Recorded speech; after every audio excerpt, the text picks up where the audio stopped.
Kia ora, welcome to Central News for Monday the 15th of September 2014. I'm Anne-Marie Case-Miller. In today's news, tempers are set to flare when anti-mining activists and Hauraki District Council representatives meet to discuss the role of exploratory mining in the Kahangaraki Gorge on Tuesday night.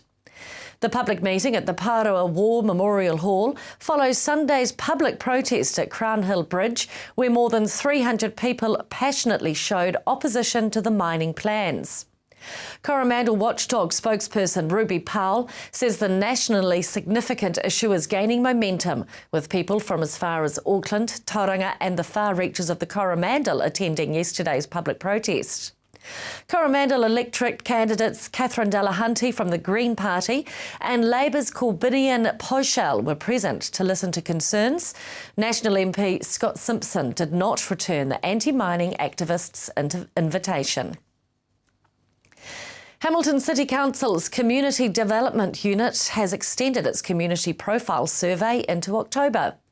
The survey was launched earlier this year and aims to gauge the needs of Hamilton's communities to inform the work done by Council's team of community advisors.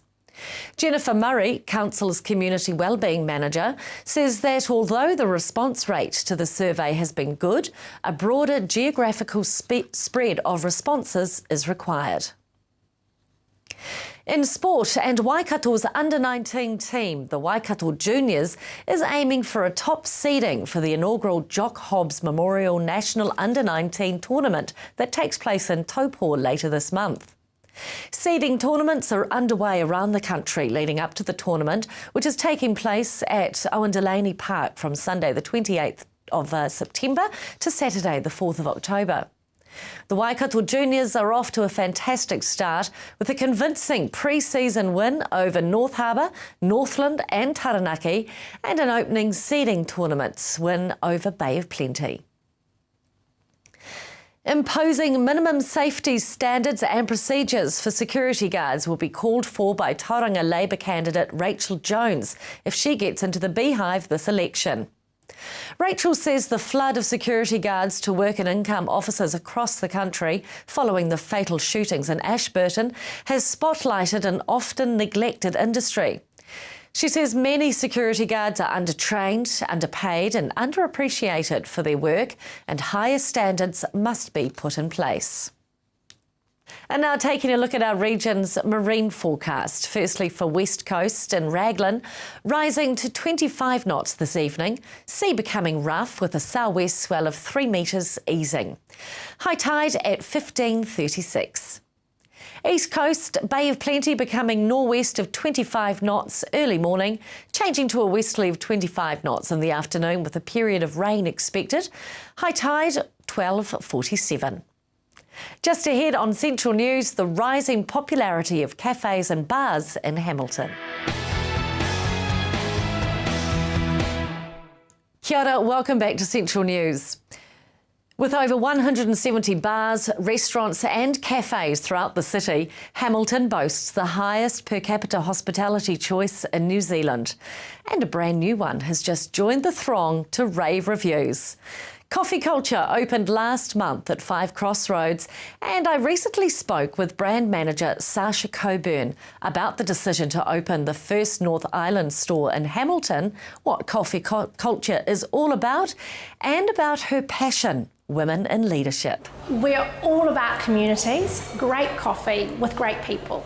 So we love going into suburbs where we can become a hub, a meeting point, a focal point for the community, where people want a great cup of coffee, it's roasted fresh on the premises, and they can just enjoy time out. Hamilton has over 170 bars, restaurants and cafes. What's your point of difference? I think that the emphasis we have on building a beautiful store so that people can feel really comfortable here, the time that we take to train our staff, to really love our guests, to give them an amazing experience, and of course it's freshly roasted coffee, so the quality is exceptional. This is your first foray into the North Island. Why did you choose Hamilton?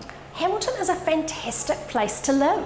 We love its proximity to other great places, and we moved here 2.5 years ago and we've loved it. We've met great great people who are positive, who are moving forward, and we love opening our doors to them. You regularly speak to business leaders about how they can improve performance, beginning from the inside out. And you have an amazing personal story that you share too, don't you? Yeah, I'm very committed to people becoming fearless and free. And by fearless and free, I mean set free from the good opinion of others. I think it's really important that we understand that all business is personal.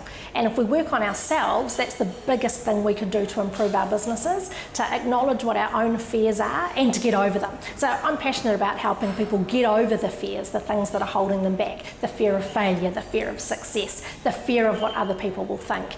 And if we can get past that, we can work together and do great things. The fear of success? Yeah, some people think, oh, well, if I was really successful, my life would change and, oh, that would be hard, so I better just stay where I am right now.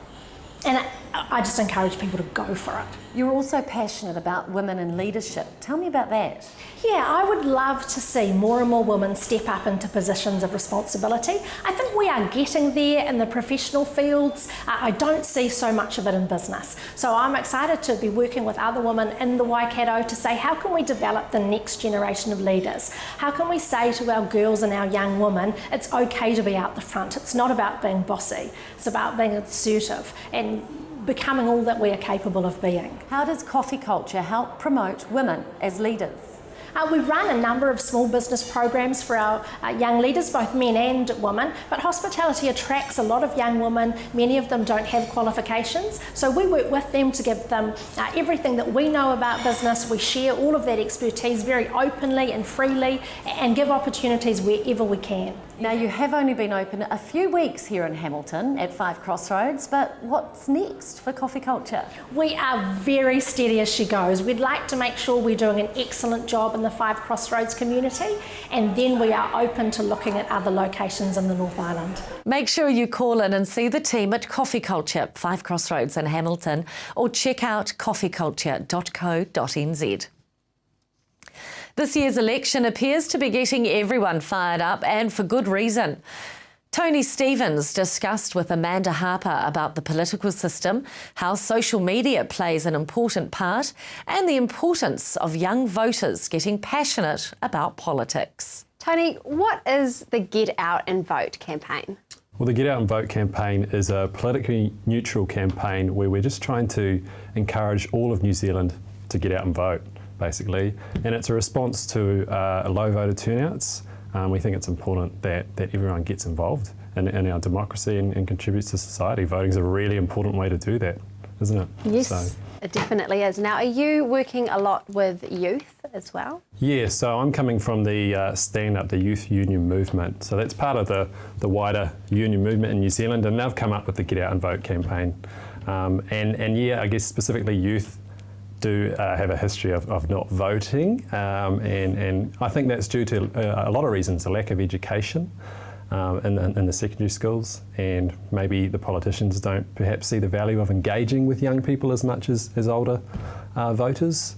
So yeah, we're just trying to turn those statistics around as well. Yeah. Yeah, and are you noticing that more youth are sort of becoming interested in the election? Yeah, definitely. And social media has been a hell of a battleground with that. It's. I mean, I noticed from my own circles, I've had young people, first-time voters, actually approaching me on Facebook and saying, "Who are you voting for, and why, and what are your values?" Just to try and get a sense of how they should approach it as a first-time voter themselves. Yeah, so definitely, I think so. It's going to be encouraging. I truly believe there will be more young voters than the last election. And are they feeling confident that their vote will actually make a difference? And there's always that doubt, and that still exists. But you know, when we look at the last election, 1 million voters who could have voted did not, and a quarter of that were young voters. So about, nearly half of the voters under 25 didn't vote. They can make a difference. Imagine that many votes contributing towards an election would certainly make a difference. That is a lot of people that didn't vote. Absolutely. Yeah, so, and why is it important for young voters to have their voice, to have their say? I mean, politics does seem like an old man's kind of, I know, and that is the way it's portrayed, and it is, I mean, the average age of an MP is mid-50s, I believe. But I mean, they are still making decisions on behalf of these young people, and we have to live with as young people, we have to live with those decisions for a lot longer than our parents and our grandparents. So that's why it's important to vote, because these decisions affect us, and they affect us for a lot longer. So get out and vote, people. Now, also on a personal level, you're out there encouraging people to vote. You're neutral, obviously. Is it difficult to sort of hold off your own political opinions? Oh, it always is. You know, it's such politics is a very opinionated sphere, isn't it? So it is tricky, but I do try to stay away from it unless I'm actually asked, you know. Especially when I'm involved in something like the Get Out and Vote campaign, where we're actually just supposed to say, just please vote, and not say who to vote for. So, I mean, yeah, it is a challenge, and I have slipped up a few times, but I do my best. Early voting is now open. To find out where your nearest polling booth is, check out elections.org.nz. Coming up next, we find out more about Warm Our Whare initiative. That's next on Central News. Kia ora, welcome back to Central News. Waikato DHB's Safe Sleep program has seen over 1,000 Pepi Pods distributed to at-risk babies and their whānau across the district, bringing safe sleep messages and practices to close to 5,000 high-needs whānau members. I spoke with General Manager of Te Puna Oranga, Dita Tamatia, about the work being done to get the safe sleep message heard. Well, that's part of our Safe Sleep initiative, and it tends to revolve around the distribution of Pepi Pods, which is kind of like a bassinet, which actually is an asset that families or whānau can have to make sure that their baby has a dedicated safe sleep area. And associated with that, we have safe sleep messages, so smoke-free, breastfeed, and when you put baby in a place, you need to have their own place, and you need to make sure that they sleep on their back, face up, face clear. And there's a range of other messages around immunisation, handling baby with care, so a whole range of things that actually improve the health and well-being of baby and give them the best chance for a good start in life. You're seeing some excellent results from the distribution of 1,000 Pepi Pods, with the number of babies dying from sudden unexpected death reduced. This must be so pleasing. Yeah, it is very pleasing. I suppose one of the reports that was done by Change for Children indicated that the work that we'd done in Waikato and throughout the wider Midland region, which comprises of 5 DHBs, not just Waikato but also Lakes, Taranaki, Tairāwhiti and the Bay of Plenty, indicates that actually our work around safe sleep model and safe sleep policy and safe sleep training and the distribution of safe sleep devices has actually resulted in a reduction of SUDI rates within the Midland region. And that's important because the Midland region actually has a high number of at-risk babies. In fact, we have a very high proportion of our babies being born within Midland as being Māori babies, so about 42% of all the babies born within Midland are Māori. And that's important because 80% of SUDI deaths actually relate to Māori babies. And what we've seen since the launch of this initiative is a reduction in SUDI rates within the Midland region that's now comparable with rates that you see in Southland. And Southland as a region, of course, has nowhere near the number of high-risk babies that the Midland region does. So it's very pleasing. Smoking is the #1 cause of Māori illness and death, and you're working to reduce the amount of smokers. Do you think the message is getting across? Yes, I do. I think obviously as a Māori Health Unit we're keen to reduce smoking rates within the Māori population, and as a DHB we're concerned about that for the full population. If we look at the information that we're getting from our quit support target that relates to hospital services, whereby we have to ask people who are admitted to hospital, do you smoke, and if you do, would you like to give up? We've hit that target, so it's over 95% of patients are getting asked that question if they need to get support. There's still work to do in that area around primary care. But it seems that the work that we're doing around quit support and reducing tobacco rates is actually working. And the most encouraging thing is that for the general Māori population across all age ranges, we're actually starting to see a decline in smoking rates. And in particularly that's very important for our youth, our rangatahi, where we actually see for male teenage Māori, that the proportion of males that are actually taking up smoking, it's now in single figures, And for female teenage Māori, so our rangatahi that are female, smoking rates are only just in double figures. So that's a huge drop comparable to perhaps the last couple of decades. Tell me about the success of Warm Our Whare initiative. I think the successes really are that the families now live in a healthier, warmer, drier home. And I think the other thing is that a lot of the success is based on the fact that we're working with a wide range of key stakeholder groups. So it is a partnership model, and those people are referring people from the community in to actually apply for the program. And as the results come in, we now have some scale. So we have over 1,000 homes done, and that brings a benefit to over 4,000 high needs individuals. And of course, the home is healthier, warmer, drier, and safer, and therefore the health of the family that lives in that home is better off as a result of that initiative. We get a lot of good feedback from those that actually have accessed that service. What do they say? Oh, they just say thanks, and it's made a huge difference to them, particularly for their kids. They're not getting so sick. They're actually feeling a lot warmer and a lot more comfortable living within their home. So yeah, the impact's instant. You've insulated 1,000 homes so far. Is there a target you'd like to meet, or is this just going to be ongoing? Well, we've done about 1,000 homes, and that's brought a benefit to about 4,000 high needs individuals, which is really great. But the reality is the data suggests that there's several thousand more homes that need to be done. And the figure that I have is there's up to 18,000 homes that need to actually get insulation. So what we're going to do is just carry on what we have been doing, and we no longer look at this as actually being a project. It's now part of day-to-day business. It's a service that we offer as a Māori health service to people in our community. We're just going to carry on with that. Are people referred, or can they apply themselves? Both. So some people have been referred through health professionals. People can apply, and it is actually an online application under Māori Health within the Waikato DHB, and they can apply directly themselves if they meet the criteria. Criteria is specified on the application form. So we'll take it from our patient management system, we'll take referrals from other health professionals or health services, community providers, or actually straight from whānau themselves or families themselves. Further information on the Warm Our Whare and Pepi Pod initiatives can be found at the website waikatodhb.health.nz/Te Puna Oranga. Up next, we find out about the ageing workforce problems and take a look at the weather at your place. That's next on Central News.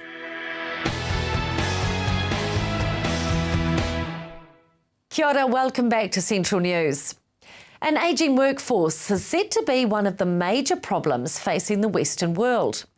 Hilary spoke with Anne Pankhurst from the Tauranga Chamber of Commerce about a forum they have coming up. Certainly, this is a collaboration between Age Concern Tauranga and Tauranga Chamber of Commerce, looking at one of the actions out of the age-friendly strategy that Tauranga City Council have adopted, and that is around a growing awareness around the older workforce and what impact that will have across the region. How would you define older workforce? We're all those lovely people over 65 and working till whenever they choose to. So it's that from that retirement age where officially you're allowed to finish work, but more and more of us are staying on. You know, we're healthier, fitter.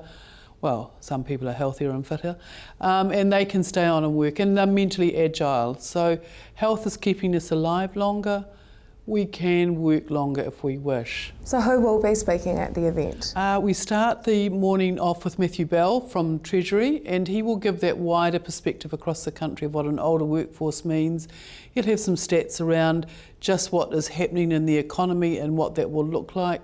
And given that in 2002, Treasury stated that the ageing population was probably the largest issue facing the world, it's appropriate that the Treasury start off. Then we move to Michael Barnett, who's chair of the Equal Opportunities Trust, and they've recently done some research with Auckland University around the older workforce and how that impacts on business. Then we move to Wayne Mansell, who is the General Manager of Mega Mitre 10, and they actually have a policy of employing those older people. And that's that lovely man that when you're standing looking at something and you don't know what you're looking at, and he comes along and says, "Hello, love." So they deliberately employ that for the skill and for the knowledge. And then we go to Jeff Perman, who is Director at Partners in Change, and he's been working with companies across Australasia around introducing strategies around that older workforce. So quite a diverse topic, and it's probably just the beginning of a series of forums that we'll hold. And in fact, we were going to have somebody from Coca-Cola Amtul. It conflicted with something they were doing, but they actually have introduced diversity policies to introduce older workforce. This is obviously an important conversation to have as we face an ageing population. Is the Chamber seeing a difference in the way businesses are working with the elder workforce? Not especially. I think it's a gradual thing that's happening. You know, we're not really noticing, we're probably looking around and thinking, oh, you know, we don't have that many young people in our workforce anymore, and they're moving towards 45, 50, 60, but it's not something that's a deliberate thought at this point. I think it's just a gradual thing that is happening, but you are going to have to look at how the older workforce impacts on your workforce. So that's what we're at the beginning of the discussion. Tauranga is the first age-friendly city.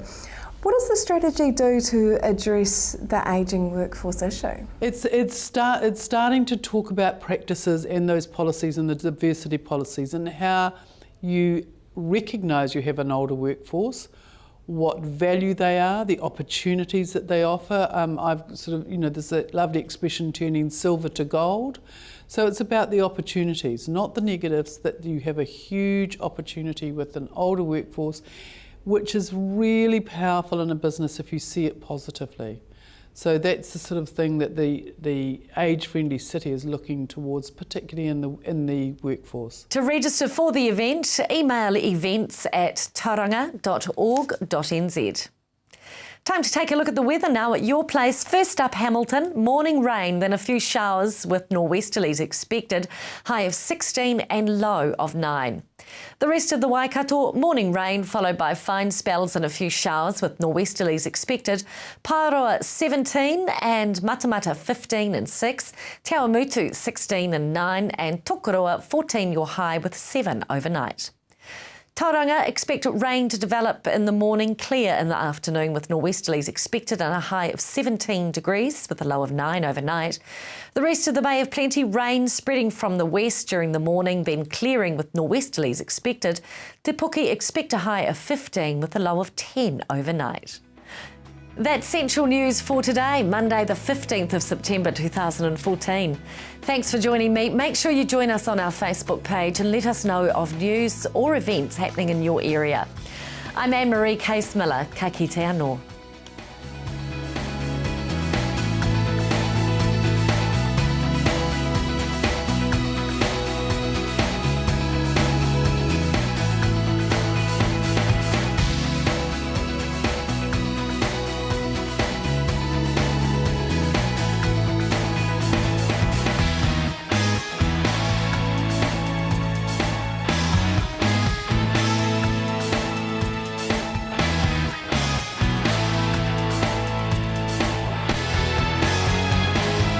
This has been an Alpha Media production, a division of Television Media Group.